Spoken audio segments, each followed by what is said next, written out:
యేసుక్రీస్తు నామంలో ప్రభువునందు మాకు అత్యంత ప్రియులైన సహోదరి సహోదరులందరికీ వందనాలండి. ఈ శుభదినమున ప్రత్యేకంగా ప్రతి ఒక్కరికి మట్టల ఆదివార శుభాకాంక్షలు తెలియజేస్తా ఉన్నాను. ఈ పరిశుద్ధ పునరుత్థాన దినములో ఒక ప్రత్యేకమైన సందేశాన్ని మనం వినబోతా ఉన్నాం. బైబిల్ గ్రంథంలో నుండి మూల వాక్యంగా నిర్గమాకాండము 13వ అధ్యాయము 13వ వచనం చదువుకుందాం. ప్రతి గాడిద తొలిపిల్లను వెలయించి విడిపించి దానికి మారుగా గొర్రె పిల్లను ప్రతిష్ఠింపవలెను. దేవుడు ఈ సమయంలో ఈ లేఖన భాగం ద్వారా మనతో మాట్లాడును గాక. సకల మహిమ ఘనత స్తోత్ర ప్రభావములు యేసు నామానికే చెల్లును గాక. ఇక్కడ ఈ మూల వాక్యాన్ని గురించి ధ్యానించడానికంటే ముందుగా మనము ఈ లేఖనాలలో నుండి గాడిద యొక్క స్వభావాన్ని 7 విషయాలు మనం నేర్చుకుందాం. అందులో మొదటిది, గాడిద విలువలేని జంతువు.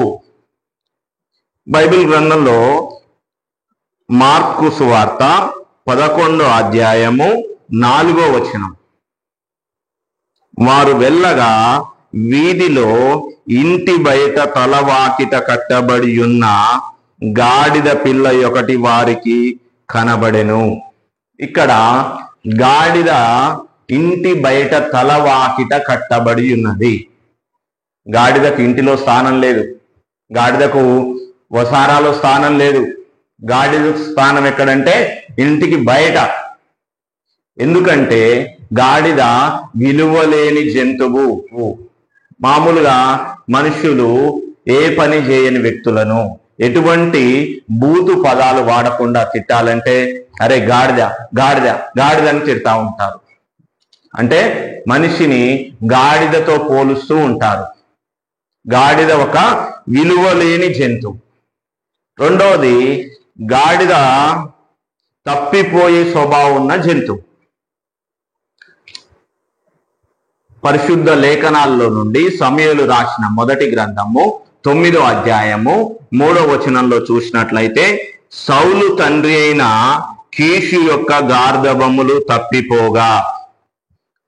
సౌలు తండ్రి అయిన కీషు యొక్క గార్ధబములు తప్పిపోయినప్పుడు తన తండ్రి సౌలును పిలిచి ఆ గార్ధబములను వెతకడానికి సౌలును పంపినట్లుగా మనం పరిశుద్ధ లేఖనాల్లో చదువుతా ఉన్నాం. గార్ధబము అనేది గాడిదకు మరొక పేరు. గాడిద స్వభావం ఏంటంటే తప్పిపోయే స్వభావం. ఈ గాడిద మానవునికి గుర్తుగా ఉంది. మానవుని స్వభావం తప్పిపోయే స్వభావం. మానవుడు దేవుని కట్టడల నుండి, దేవుని యొక్క పద్ధతుల నుండి తప్పిపోయాడు.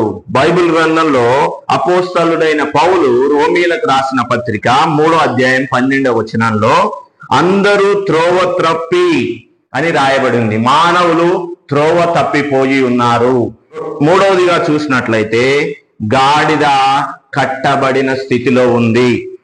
ఇక్కడే మార్కు సువార్త 11వ అధ్యాయం 2వ వచనంలో, మీ ఎదుటనున్న ఒక గ్రామమునకు వెళ్ళుడి, అందులో మీరు ప్రవేశింపగానే కట్టబడి ఉన్న ఒక గాడిద పిల్ల కనబడును. గాడిద కట్టబడి ఉంది. దాని యజమానుడు గాడిదను కట్టి ఉంచాడు. ఈనాడు మానవుడు సాతాను యొక్క బంధకాలలో, సాతాను సంఖ్యలలో కట్టబడి ఉన్నాడు. కొంతమందికి పాపం అనే కట్లు, రోగం అనే కట్లు, దరిద్రత అనే కట్లు, దురలవాట్లనే కట్లు. పాపం నుండి బయటికి రావాలని ఆశ ఉంది, కానీ ఆ కట్ల నుండి విడుదల పొందలేకపోతా ఉన్నారు. రోగం నుండి బయటికి రావాలని ఆశ ఉంది, కానీ ఆ కట్ల నుండి బయటికి రాలేకపోతా ఉన్నారు. దురలవాట్లు, వ్యసనాలనే కట్ల నుండి బయటికి రావాలని ఆశపడతా ఉన్నారు, కానీ ఆ కట్ల నుండి బయటికి రాలేకపోతా ఉన్నారు. దురాత్మ శక్తులు, సాతాను శక్తులనే కట్ల చేత బంధింపబడ్డారు, వాటి నుండి బయటికి రాలేకపోతా ఉన్నారు. గాడిద కట్టబడి ఉంది. మానవుడు కూడా గాడిద స్వభావం లాగానే అనేక కట్ల చేత బంధింపబడి ఉన్నాడు. మూడవది, గాడిద బరువులు మోసేది. పరిశుద్ధ లేఖనాల్లో ఆది కాండము 42 అధ్యాయము 26 వచనంలో చూసినట్లయితే, వారు తాము కొనిన ధాన్యమును తమ గాడిదల మీద ఎక్కించుకొని అని రాయబడి ఉంది. గాడిదను బరువులు మోయడానికి మాత్రమే ఉపయోగిస్తారు తప్ప గాడిద వల్ల మరి ఏ ఇతర ఉపయోగము లేదు. వివిధ రకాల సరుకులు రవాణా చేసేటప్పుడు, వస్త్రాలను ఇతర ప్రాంతాలకు తీసుకుని వెళ్ళేటప్పుడు, పాతకాలంలో వాహనాలు లేని సమయంలో మనుషులు కూడా గాడిదపై ఎక్కి ఇతర ప్రాంతాలకు వెళ్ళేవారు. గాడిద బరువులు మోసే జంతువు. ఈనాడు మానవుడు కూడా పాప భారం మోయలేక మోస్తా ఉన్నాడు.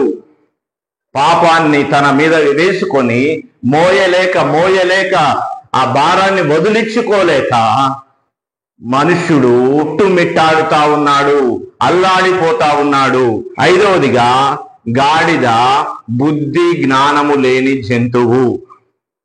పరిశుద్ధ లేఖనాలలో నుండి కీర్తనల గ్రంథము 32 అధ్యాయము 9వ చరణంలో చూసినట్లయితే, బుద్ధి జ్ఞానము లేని గుర్రము వలెను కంచెర గాడిద వలెనైనను మీరు ఉండకుడి. గాడిద బుద్ధి జ్ఞానము లేని జంతువు. ఈనాడు కొంతమంది మానవులు బుద్ధి జ్ఞానము లేని వారిగా ప్రవర్తిస్తున్నారు. చేయకూడని పనులు చేస్తా ఉన్నారు, మాట్లాడకూడని మాటలు మాట్లాడుతూ ఉన్నారు, తినకూడనివి తింటా ఉన్నారు. దేవునికి విరోధముగా జ్ఞానము లేని వారిగా, బుద్ధి లేని వారిగా ప్రవర్తిస్తా ఉన్నారు. ఆ గాడిద మానవునికి సూచనగా ఉన్నది. 6వదిగా, గాడిద ఇల్లు అరణ్యము. బైబిల్ గ్రంథంలో నుండి యోబు గ్రంథము 39 అధ్యాయము 5-6 వచనాలు చూసినట్లయితే, అడవి గాడిదను స్వేచ్ఛగా పోనిచ్చిన వాడెవడు? అడవి గాడిద కట్లను విప్పిన వాడెవడు? అరణ్యమును దానికి ఇల్లుగాను అని రాయబడింది.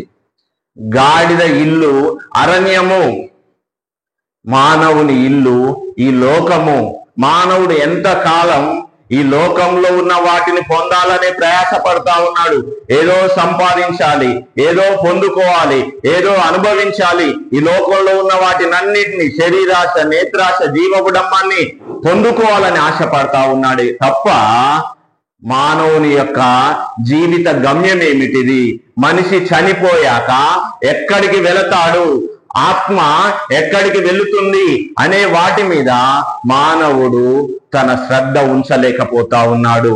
మానవుడు ఈ లోకమే తన ఇల్లుగా ప్రయాసపడతా ఉన్నాడు. బైబిల్ గ్రంథం తెలియజేస్తుంది, మానవుని ప్రయాసము గాలికి ప్రయాసపడినట్టే ఉన్నది.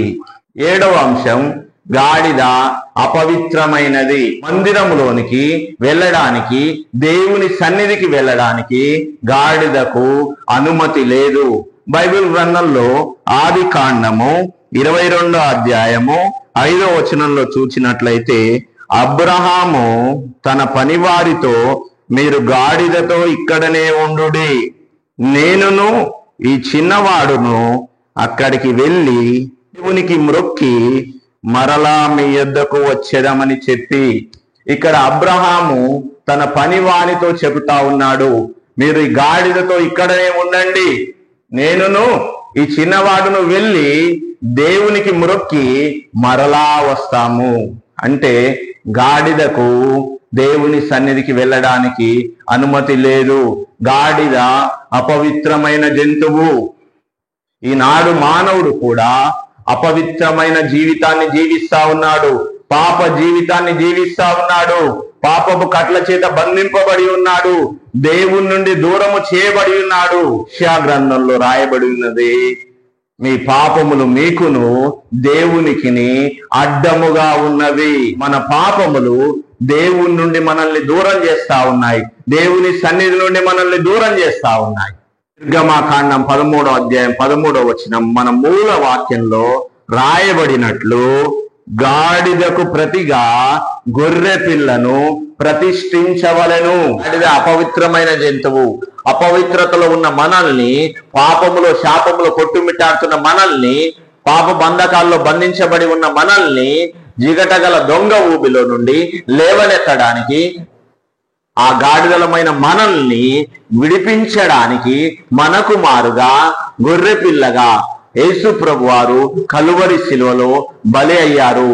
యోహాను యేసు ప్రభువారిని చూస్తూ, ఇదిగో లోక పాపములను మోసుకొని పోవు దేవుని గొర్రె పిల్ల.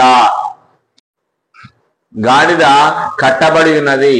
మనము కూడా పాప బంధకాల్లో, సాతాను బంధకాల్లో, సాతాను ఉచ్చులో కట్టబడి ఉన్నాము. ఆ కట్టబడి ఉన్న మనల్ని దేవుడు కలువరి శిలువలో సాతాను తలను చితకదొక్కడం ద్వారా మనల్ని విడిపించాడు.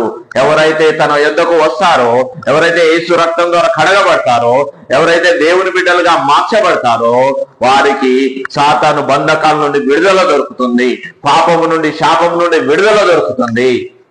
శిక్షను అనుభవించాల్సింది మనం, పాపములో పడిపోయింది మనం, తప్పిపోయిన వారం మనం, పాప బరువులు మోస్తున్నది మనం. అయితే మనము పొందాల్సిన శిక్షను యేసు ప్రభువారు తన మీద వేసుకొని మన పాపాలకు ప్రతిగా తన అమూల్యమైన, నిర్దోషమైన, నిష్కలంకమైన రక్తాన్ని చిందించారు. యేసు ప్రభువారి రక్తం ద్వారా మనకు పాప క్షమాపణ దొరుకుతుంది. యేసు ప్రభువారి రక్తం ద్వారా మనకు సాతాను బంధకాల నుండి విడుదల దొరుకుతుంది. యేసు ప్రభువారి రక్తంలో కడగబడి నీతిమంతులుగా తీర్చబడి దేవుని ఆత్మ చేత నింపబడినప్పుడు ఆత్మ జ్ఞానము, బుద్ధి జ్ఞానము చేత సరైన మార్గములో దేవునికి ఇష్టలైన వారిగా, దేవునికి మహిమ తెచ్చే వారిగా మనం జీవించగలుగుతాం. గాడిద కట్టబడి ఉన్నప్పటికీ యేసు ప్రభువారు అంటా ఉన్నాడు, ఈ గాడిద ప్రభువునకు కావలసి ఉన్నది. ఆ గాడిదలమైన మనల్ని ప్రభువారు కోరుకుంటా ఉన్నాడు. మనల్ని యేసు ప్రభువారు ప్రేమిస్తా ఉన్నాడు. దేవుడు లోకమును ఎంతో ప్రేమించెను, కాగా తన అద్వితీయ కుమారునిగా పుట్టిన వాని యందు విశ్వాసముంచు ప్రతి వాడును నశింపక నిత్య జీవము పొందునట్లు ఆయనను అనుగ్రహించెను అని యోహాను సువార్త 3వ అధ్యాయము 16వ వచనంలో రాయబడి ఉన్నది. దేవుడు త్రోసివేయబడిన మనల్ని ప్రేమిస్తా ఉన్నాడు. దేవుడు విలువలేని మనల్ని ప్రేమిస్తా ఉన్నాడు. అపవిత్రతలో ఉన్న మనల్ని ప్రేమిస్తా ఉన్నాడు. కట్టబడి ఉన్న మనల్ని ప్రేమిస్తా ఉన్నాడు. తప్పిపోయే స్వభావం ఉన్న మనల్ని ప్రేమిస్తా ఉన్నాడు. ఈ వాక్యం వింటున్న ప్రియ సహోదరుడా, ప్రియ యవనస్తుడా, ప్రియ చెల్లి, ప్రియ తమ్ముడు, అమ్మా, వాక్యం ద్వారా దేవుడు నీతో మాట్లాడుతా ఉన్నాడు. నీ జీవితాన్ని యేసయ్యకు సమర్పించుకుంటావా? కోసం బలి అయిన యేసయ్య చేతిలో నీ జీవితాన్ని పెట్టినట్లయితే నీ జీవితము దేవునికి మహిమకరంగా, అనేకులకు ఆశీర్వాదకరంగా మారుతుంది. ఈ క్షణమే కళ్ళు మూసుకొని ఒక్క నిమిషం సేపు, యేసు ప్రభువా, నేను పాపిని తండ్రి, జన్మత కర్మత నేను పాపిని ప్రభువా, నా యొక్క పాపములను క్షమించండి. కలువరి శిలువలో మీరు నా కోసం చిందించిన మీ రక్తం ద్వారా నా యొక్క జన్మ కర్మ పాపాలను కడగండి, నన్ను పవిత్రునిగా మార్చండి ప్రభువా. అయ్యా, నా హృదయాన్ని నీకు ఇస్తున్నాను, నా హృదయంలోనికి రండి ప్రభువా. ఆత్మదేవుడా, మీరు నాలో నివాసం చేయండి. నీ మార్గంలో ఆత్మచేత నన్ను నడిపించండి. మీకు ఇష్టమైన బిడ్డగా నన్ను మార్చండి ప్రభువా. అయ్యా, మీకు మహిమ తెచ్చేవానిగా జీవించడానికి నాకు సహాయము దయచేయమని నా జీవితాన్ని అంతటిని అయ్యా మీ బలిష్టమైన హస్తాలకు అప్పగిస్తా ఉన్నాను. ఇప్పటి నుండి మీరే నాకు ప్రభుడవుగా, మీరే నాకు రక్షకుడవుగా, మీరే నాకు పోషకుడవుగా, యజమానుడిగా ఉండి నా జీవితానికి సరైన దిశానిర్దేశం చేయమని యేసు నామములో ప్రార్థిస్తున్నాము తండ్రి. ప్రార్థనలో ఏకీభవించిన ప్రతి ఒక్కరికి ప్రభు పేత వందనాలు. మరలా ఒక అమూల్యమైన సందేశంతో మనం కలుద్దాం. ఈ వాక్యము కనుక మీకు నచ్చినట్లయితే ఈ వీడియోను లైక్ చేయండి, తెలిసిన వారికి ఈ వీడియోను షేర్ చేయండి, అదే విధంగా మన ఛానల్ను సబ్స్క్రైబ్ చేయండి. అంతటి వరకు ప్రభు కృప